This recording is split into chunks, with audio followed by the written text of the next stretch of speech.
If you're appearing for an exam where the syllabus is this vast, where you're preparing for 19 subjects simultaneously, the number of copies that you'll be having would be quite a few.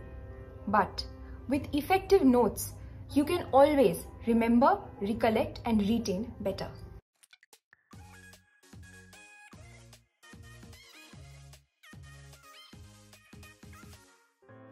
Hi everyone and welcome back to my channel. I am Dr. Anushka, and today in this video of mine, I'll be discussing with you 5 very important points that I used to keep in mind while making effective notes for NEETPG 2021. Before starting off with the video, if you want to appreciate my efforts and the fact that I'm trying very hard to post relevant content, helpful content, which will be informative as well as entertaining for all of you, don't forget to like, comment, subscribe and share with people who might also be benefited out of my videos. The most important thing that I believe worked for me was the fact that I had one single copy dedicated to each subject. What do I mean by that?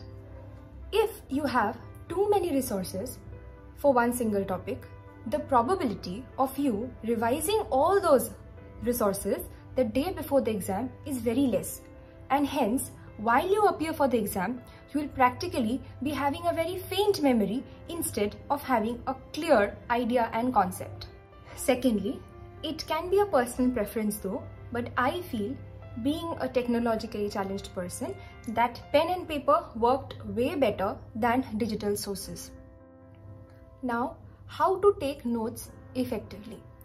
When you are writing down on a piece of paper, you're attending a lecture, try to space out the topics. That will help you decrease the clouded thoughts when you're later revising and recollecting. I cannot emphasize enough on the use of sticky notes and color-coded pens, which worked wonders for me.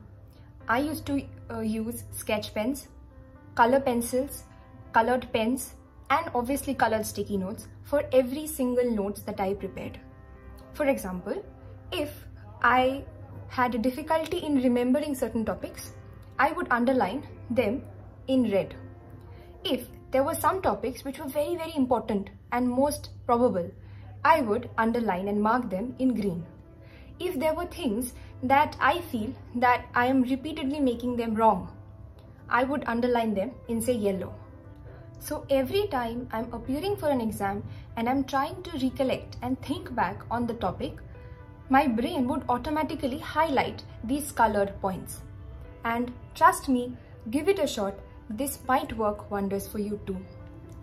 Another very useful tip that I got from one of my mentors while I was preparing was to make charts. I always used to follow Dr. Ma'am, who has been my inspiration, and I remember when she said the importance of having mind maps. I did make so many charts. I made pictures of things that I tend to forget easily, and so the day of the exam, instead of remembering all those notes written one after the other, the lines, I automatically was reminded of the pictures, the charts, and hence even if I missed out and skipped on one point, I could cross-analyze, eliminate and get back to the correct answer. Try to avoid making mnemonics for everything. I know there are few subjects which are very difficult to remember and mnemonics might help. But when you're appearing for an exam where the syllabus is this vast, if you start making mnemonics for every other topic, this might occur to you that on the day of the exam, you'll remember the mnemonic, but you'll forget what it stands for. As you might already be able to appreciate, that I'm trying very hard to make things easier for you in this preparation journey within my own capacities. So if you really want to appreciate my efforts, don't forget to like, comment, share and subscribe to my YouTube channel.